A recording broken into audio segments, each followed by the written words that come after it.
Police స్టేషన్లో Shaikpet division BJYM president స్వస్తిక్ ఫిర్యాదు చేశాడు. కాంగ్రెస్ నాయకులు సాయినాథ్ అలియాస్ లడ్డూతో పాటు మరో నలుగురు తనపై దాడి చేసినట్లు స్వస్తిక్ ఆరోపించారు. తనపై దాడికి పాల్పడిన వారిపై చర్యలు తీసుకోవాలని డిమాండ్ చేశారు.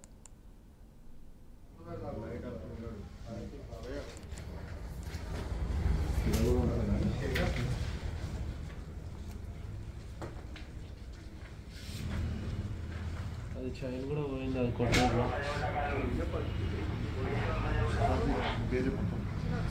Private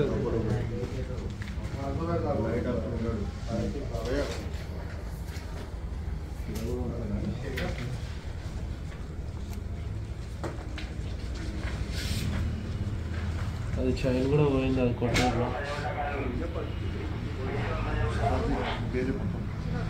private